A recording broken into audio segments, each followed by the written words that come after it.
The librarian, who quietly informed her colleague that the elderly black man struggling with documents probably can't read very well, had no idea she was watching Dr. Benjamin Carter, retired professor of literature, review the final legal papers for his $2.8 million donation to establish the Carter Memorial Reading Center at Westfield Public Library.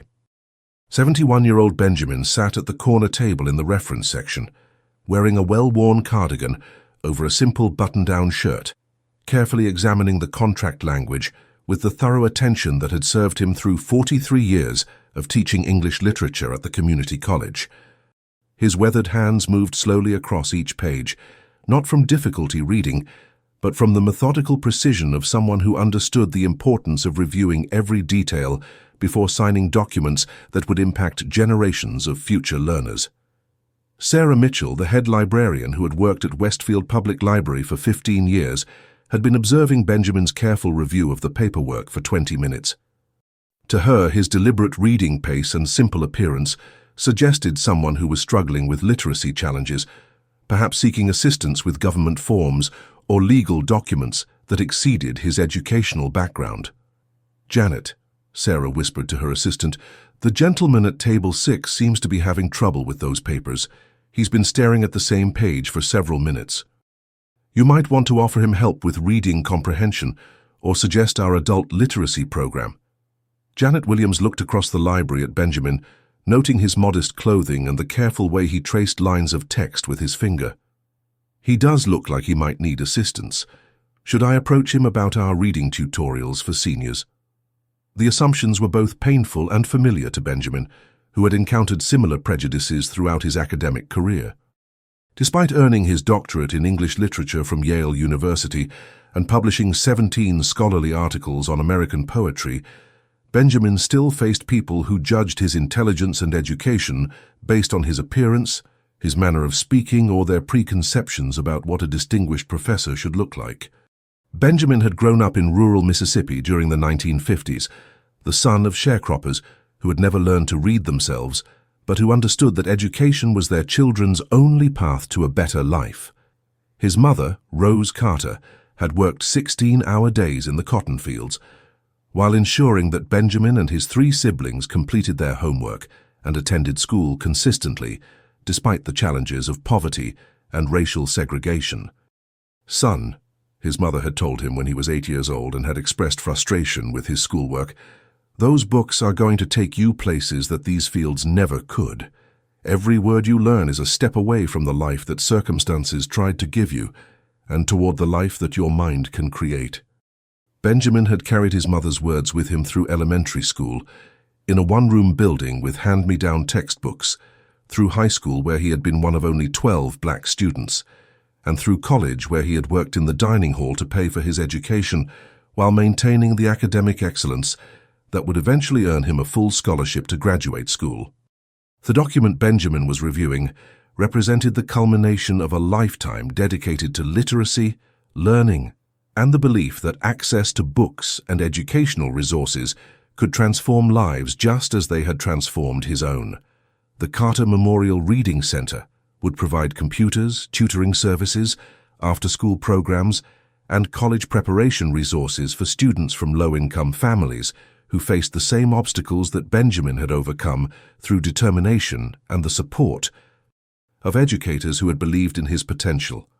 Benjamin's donation would also establish an endowment fund to ensure that the Reading Center could operate indefinitely, providing services free of charge to anyone who wanted to improve their literacy skills, complete their education, or pursue academic goals that might otherwise be financially impossible. The irony of Sarah's assumption about his reading abilities was particularly profound, because Benjamin had spent his entire career helping students develop the literacy skills that would enable them to succeed in college and beyond. He had taught remedial English to students who had been failed by inadequate school systems, had tutored first-generation college students who needed extra support, and had written recommendation letters for hundreds of young people who had gone on to achieve educational and professional success. Benjamin's approach to reading the donation contract was the same methodical process he had used when reviewing academic papers, grant applications, and the countless legal documents associated with establishing scholarship funds and educational programs throughout his teaching career. He read every sentence carefully, considered the implications of each clause, and made notes in the margins to ensure that his intentions were clearly understood and properly implemented. The Carter Memorial Reading Center was named in honor of Benjamin's mother, Rose Carter, who had died 3 years earlier at the age of 96, having lived long enough to see her son become a professor emeritus and to understand that her sacrifices had enabled him to impact thousands of students' lives. Through education, Benjamin had inherited his mother's small house and the 40 acres of farmland that the family had eventually been able to purchase after years of sharecropping. He had sold the property for considerably more than anyone had expected, as the land had become valuable for residential development. Combined with his retirement savings, book royalties, and careful investments over 4 decades, Benjamin had accumulated enough wealth to make a substantial contribution to educational causes while maintaining his own comfortable but modest lifestyle. The Reading Center would include a special collection of books by African-American authors, computers equipped with literacy software, and study spaces designed specifically for adult learners who were returning to education later in life. Benjamin had insisted that the center's services be available to anyone regardless of age, background, or previous educational experience, because he remembered how intimidating libraries and educational institutions could feel to people who had been denied opportunities or who had internalized negative messages about their intellectual capabilities. "Excuse me, sir," Janet said, approaching Benjamin's table with the kind of exaggerated patience that people often used when they assumed they were speaking to someone with limited comprehension abilities. "I noticed you've been working on those documents for quite a while. If you're having trouble reading them, I'd be happy to help explain what they say." Benjamin looked up from the contract with mild surprise, not at the offer of assistance, but at the assumption that had prompted it. "Thank you for your concern, young lady. I'm actually reviewing these documents quite carefully because they involve a significant legal commitment." Janet glanced at the papers, noting the dense legal language and complex formatting. "Those do look pretty complicated. Are they from a government agency or social services? We have volunteers who can help people understand official paperwork." The misunderstanding was growing deeper with each exchange. Janet's well-intentioned offer of help was based on the assumption that Benjamin was someone who needed assistance navigating bureaucratic systems rather than someone who was voluntarily engaging with legal processes as part of his philanthropic activities. "These are donation agreements," Benjamin explained gently. "I'm establishing an educational fund here at the library." Janet's expression shifted from helpful concern to confusion. The idea that the elderly black man in worn clothing was making a donation significant enough to require legal documentation seemed inconsistent with her assumptions about his economic circumstances and educational background.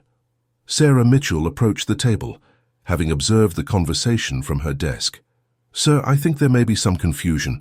Our donation procedures are typically handled through appointments with our development office.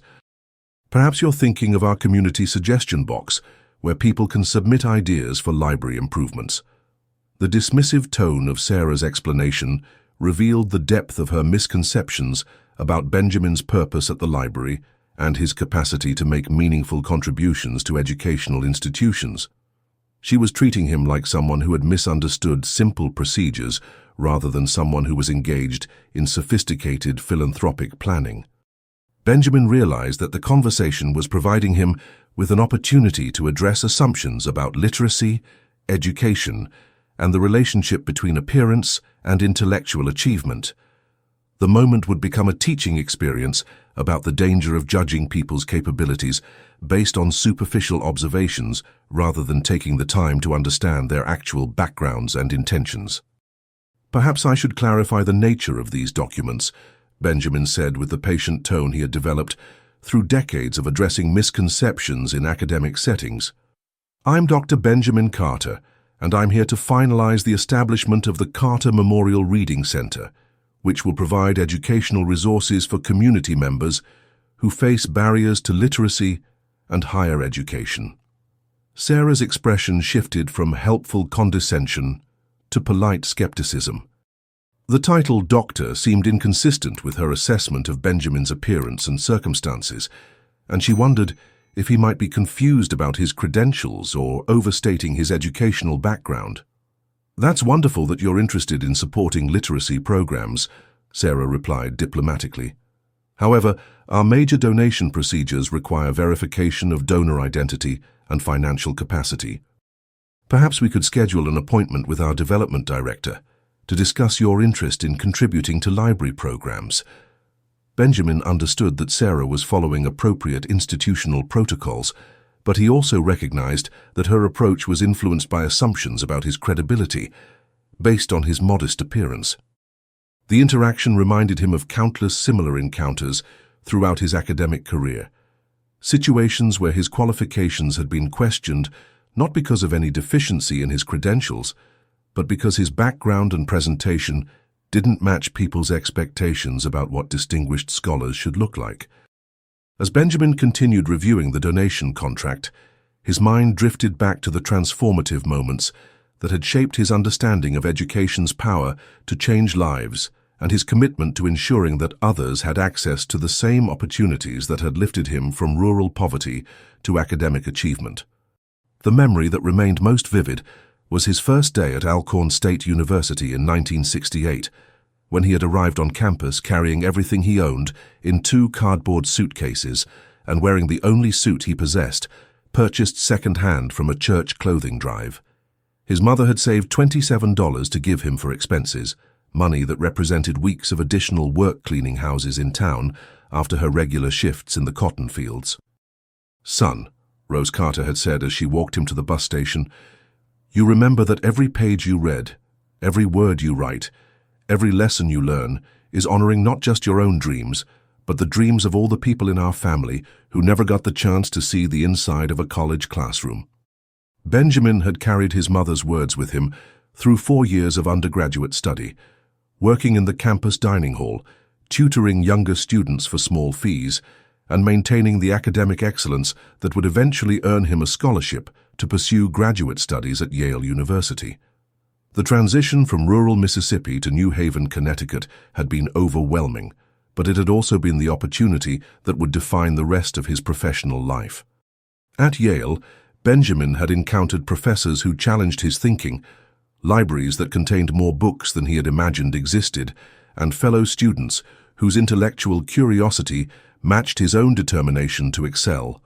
He had also faced subtle and not-so-subtle reminders that his presence in elite academic spaces was viewed by some as an anomaly rather than an achievement.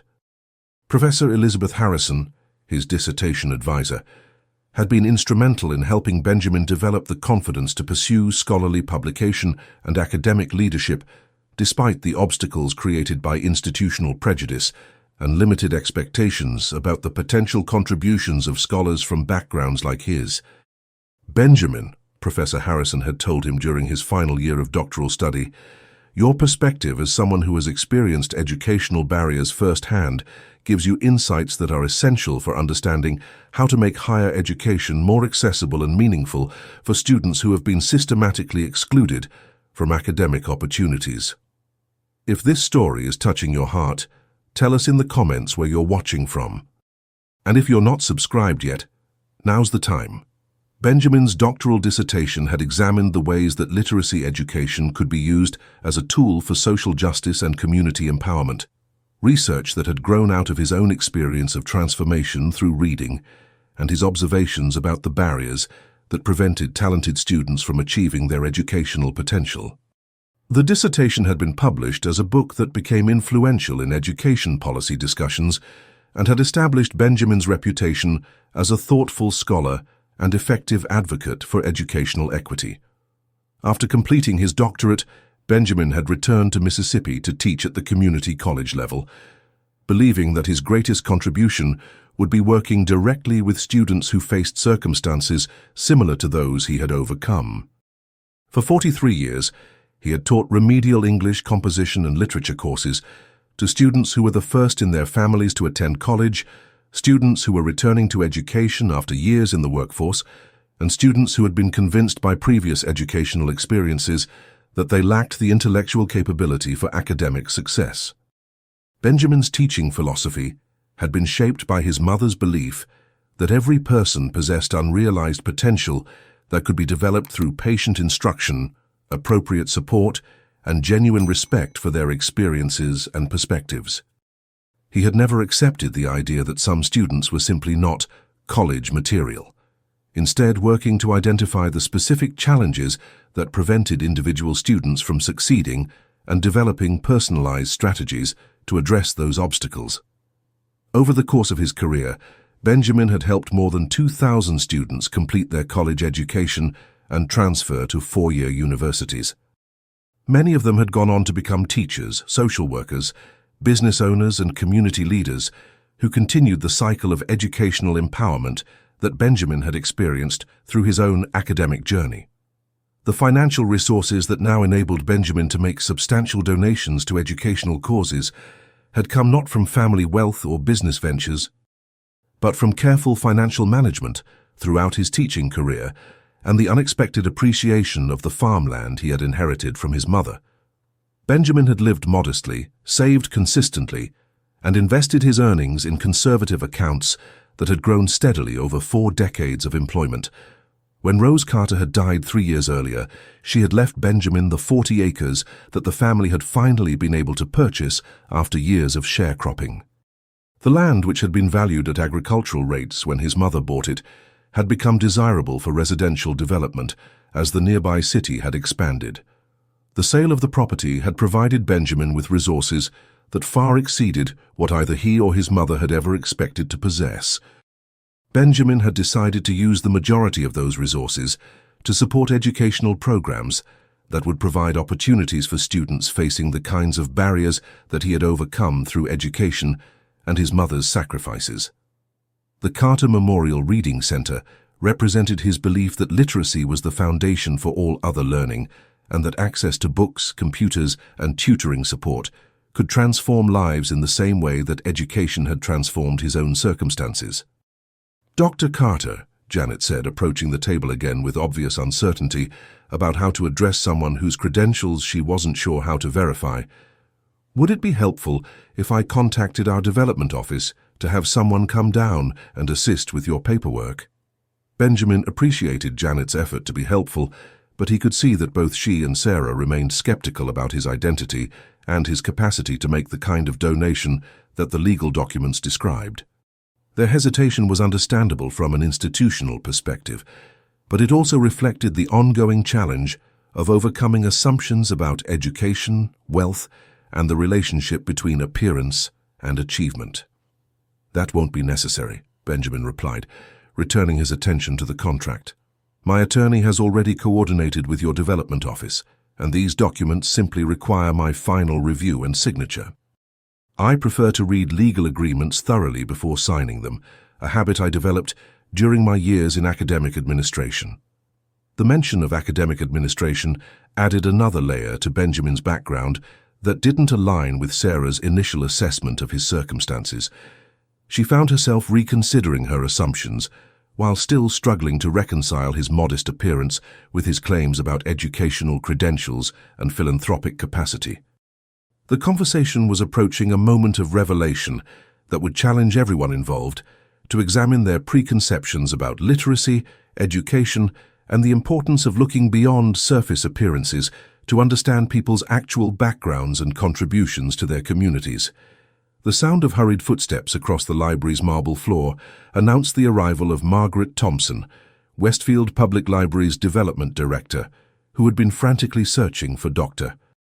Benjamin Carter, after realizing that the distinguished donor was already in the building, reviewing his donation agreements without the formal reception that such a significant contribution warranted. "Dr. Carter," Margaret said breathlessly as she approached Benjamin's table, "I am so deeply sorry that no one recognized you when you arrived. I've been looking forward to meeting you ever since your attorney contacted us about the Carter Memorial Reading Center. This is truly an honor." Sarah and Janet watched with growing mortification as Margaret's deferential greeting revealed the magnitude of their misunderstanding. The elderly black man they had assumed needed literacy assistance was actually the donor whose contribution would transform their library's capacity to serve the community's educational needs. "Mrs. Thompson," Benjamin said with gracious warmth, rising from his chair to shake her hand, "please don't concern yourself about protocols. I've been perfectly comfortable reviewing these documents, and your staff has been very kind in offering assistance."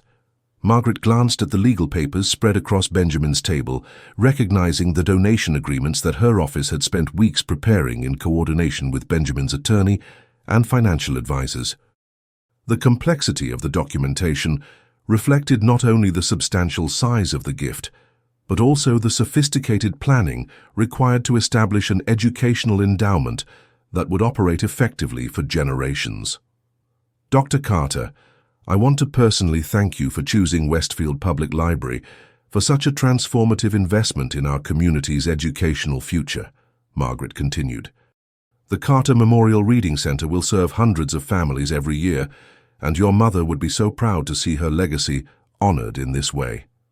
Sarah felt her cheeks burn with embarrassment as she began to understand that she had spent the past hour treating a distinguished educator and major philanthropist as if he were someone who needed basic literacy support. Her assumption had been based entirely on Benjamin's modest clothing and deliberate reading pace, judgments that had prevented her from recognizing his actual background and accomplishments. "Mrs. Thompson," Sarah said quietly, "I'm afraid I may have misunderstood Dr. Carter's purpose here today. I offered him assistance with reading comprehension, thinking he might need help with the documents." The admission created a moment of uncomfortable silence as everyone involved processed the implications of Sarah's mistake. Benjamin had been treated as if he lacked basic literacy skills while he was actually reviewing legal agreements for a multi-million-dollar educational donation, an irony that highlighted the danger of making assumptions about people's capabilities based on superficial observations. "Dr. Carter," Margaret said, turning her attention back to Benjamin with obvious respect, "perhaps I could provide some context about why this donation is so meaningful for our community. We serve a diverse population that includes many families who struggle with educational barriers similar to those you overcame in your own academic journey." Benjamin nodded appreciatively. "That's exactly why I chose Westfield Public Library for this investment. I've researched your programs, and I'm impressed by your commitment to serving people who might not otherwise have access to educational resources. The Reading Center will simply expand your capacity to provide those essential services." Margaret opened a folder containing detailed plans for the Carter Memorial Reading Center, spreading architectural drawings and program descriptions across the table beside Benjamin's legal documents. "The center will include 20 computer stations with literacy software, individual tutoring rooms, a children's reading area, and a special collection of books selected specifically for adult learners who are developing their reading skills." As Margaret explained the center's features, Benjamin reflected on how profoundly his mother would have appreciated seeing her name associated with a facility designed to help people overcome the educational barriers that had defined her own life. Rose Carter had possessed remarkable intelligence and wisdom, but she had never learned to read beyond a basic level because educational opportunities simply hadn't been available to black children in rural Mississippi during the 1920s and 30s. "The endowment portion of your gift," Margaret continued, "will ensure that all services are provided free of charge and that the center can operate indefinitely without depending on government funding or economic conditions that might threaten its sustainability." Janet listened to the conversation with growing understanding of how completely she had misjudged Benjamin's circumstances and purpose at the library.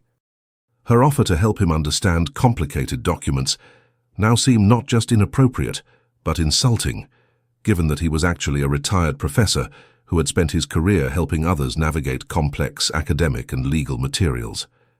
"Dr. Carter," Janet said hesitantly, "I want to apologize for my assumptions about your reading abilities. I should have asked about your needs rather than making judgments based on appearances." Benjamin turned to Janet with the patient kindness that had characterized his interactions with students throughout his teaching career. "Janet, I appreciate your apology, but I want you to understand something important. Your mistake wasn't offering to help someone who appeared to need assistance. Your mistake was assuming that people who do need literacy support are somehow less deserving of respect or less capable of making valuable contributions to their communities. The lesson was profound and personal. Benjamin was teaching Janet that her approach to library service should be based on treating every patron with dignity regardless of their educational background, that offering assistance should come from genuine desire to help rather than condescending assumptions about people's capabilities. "What concerns me," Benjamin continued gently, "is that your assumptions about my literacy might have led you to treat someone who actually did need reading assistance with less respect or patience. Every person who walks through these library doors deserves to be welcomed as someone with inherent worth and potential for growth." Margaret observed the conversation with admiration for Benjamin's ability to transform an uncomfortable moment into a teaching opportunity about dignity, respect, and the proper approach to serving library patrons from diverse educational backgrounds. "Dr. Carter raises an essential point about our service philosophy," Margaret said, addressing both Sarah and Janet. "The Carter Memorial Reading Center will succeed only if our staff understands that every person seeking literacy support is taking a courageous step that deserves encouragement rather than judgment." Benjamin returned his attention to the donation documents, completing his review with the same methodical care that had characterized his approach to academic scholarship throughout his career. Each signature represented not just a legal commitment, but a tribute to his mother's sacrifices and a continuation of the educational empowerment that had transformed his own life from rural poverty to academic achievement. "Mrs. Thompson," Benjamin said as he signed the final page of the agreement, "I have one additional request about the Reading Center's operations. I would like to volunteer there regularly, helping adult learners who are working to improve their literacy skills. My experience as both an educator and someone who overcame educational barriers might be useful for encouraging people who face similar challenges." The offer revealed the depth of Benjamin's commitment to education that extended far beyond financial contribution to personal involvement in the daily work of helping others achieve their learning goals. His willingness to volunteer also demonstrated his understanding that meaningful philanthropy required ongoing engagement rather than simply writing checks and assuming that money alone could solve complex social problems.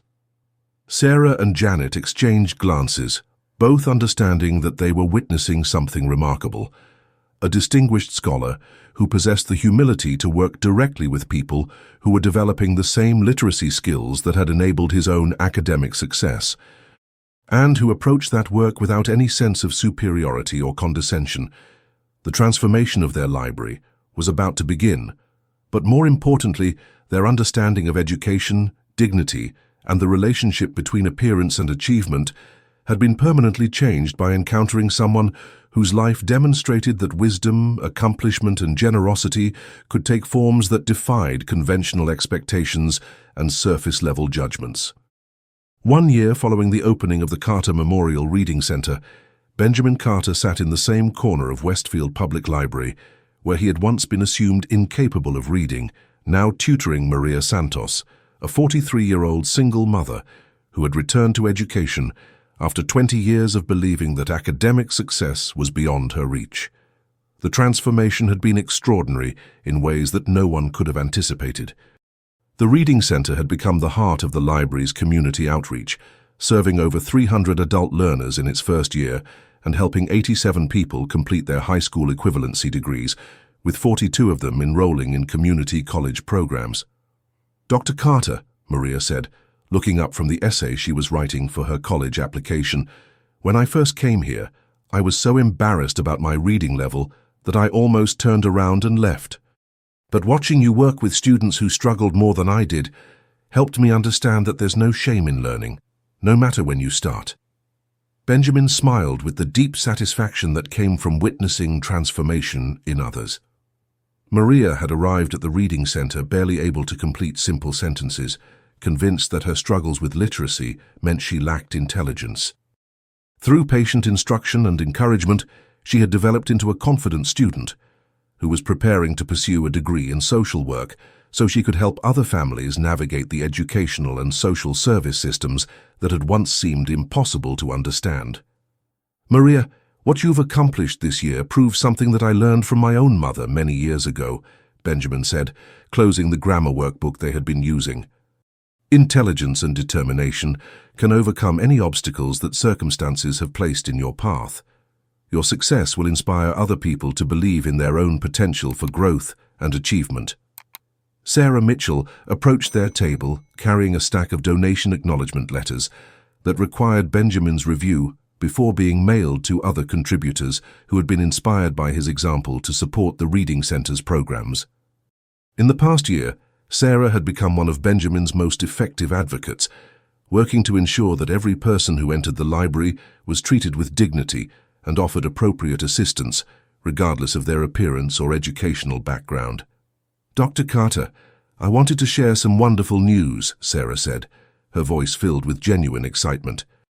"The State Education Department has asked if we would be willing to train staff from other libraries who want to establish similar reading centers in their communities. Your model is being recognized as a breakthrough approach to adult literacy education." The recognition represented validation of Benjamin's belief that effective education required more than just providing resources. It required creating environments where learners felt respected, supported, and confident that their efforts would be met with patience rather than judgment. The Carter Memorial Reading Center had succeeded because it treated every student as someone with valuable experiences and untapped potential rather than as someone with deficiencies that needed to be corrected.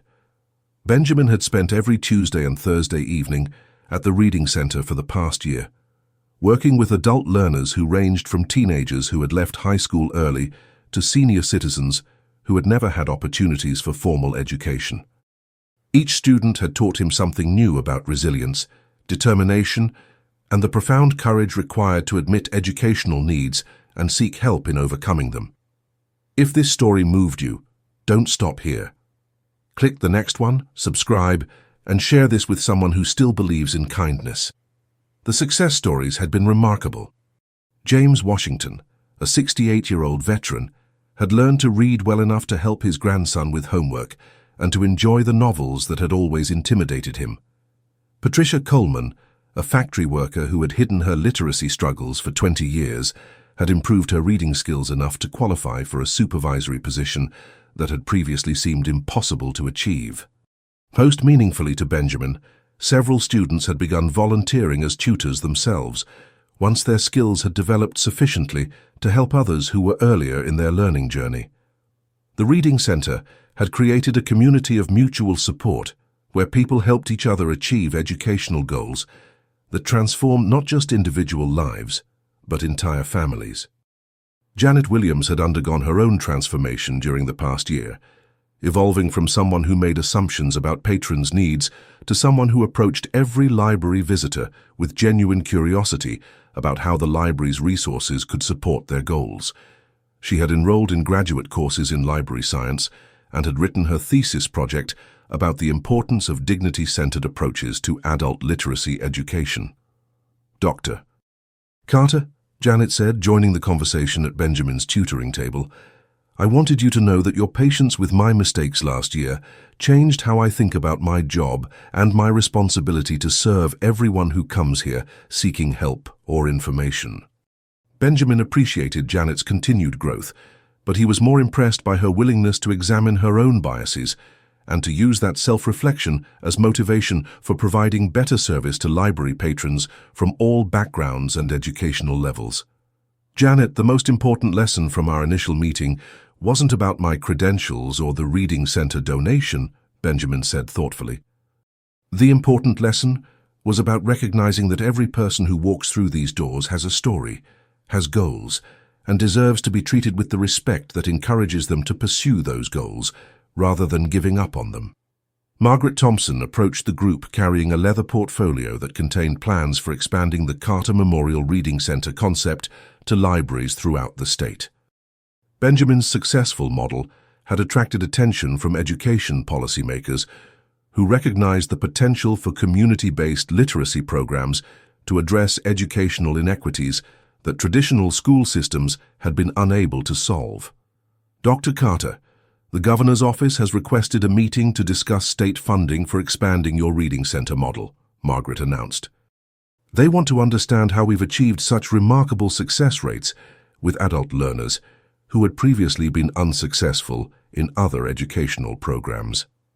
Benjamin reflected on the irony that his approach to education, developed through decades of working with students who had been written off by conventional academic institutions, was now being recognized as innovative policy that could be implemented throughout the state educational system. The Reading Center's success had demonstrated that effective adult education required treating students as whole human beings with valuable experiences rather than as empty vessels that needed to be filled with knowledge. Students succeeded when they felt respected, when their life experiences were acknowledged as sources of wisdom, and when their educational goals were supported rather than redirected toward what others believed were more realistic expectations. Mrs. Thompson, I'm honored by the recognition, but I want to emphasize that the Reading Center's success belongs to the students who had the courage to pursue their educational goals and to the staff who learned to provide support without judgment, Benjamin said. Any expansion of this model must maintain those fundamental principles of dignity and respect. As the library prepared to close for the evening, Benjamin gathered his materials and prepared to walk home through the same neighborhood where he had grown up before leaving for college 53 years earlier. The Reading Center had brought his life full circle, allowing him to honor his mother's memory while continuing the work of educational empowerment that had defined his career and his understanding of meaningful success. Maria Santos approached Benjamin with her completed college application, the essay polished to showcase not just her improved writing skills, but her determination to help other families overcome the barriers that had once seemed insurmountable. Dr. Carter, I want you to know that everything I achieve from this point forward will be connected to what you and this reading center made possible, Maria said, her voice filled with emotion. You didn't just teach me to read and write better. You taught me that it's never too late to become the person you were meant to be. Benjamin accepted Maria's gratitude while understanding that her success represented something far more significant than his individual contribution. Maria's transformation demonstrated the truth that his mother had recognized decades earlier. Education was not just about acquiring skills or credentials, but about discovering and developing the potential that existed within every person, regardless of their circumstances or previous experiences.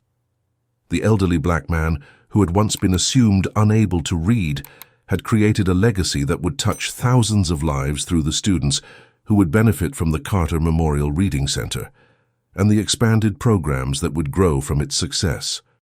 More importantly, he had demonstrated that true wealth was measured not by personal accumulation, but by the investment in others' potential for growth, learning, and the achievement of dreams that circumstances had tried to make impossible. Dr. Benjamin Carter had built more than an educational facility.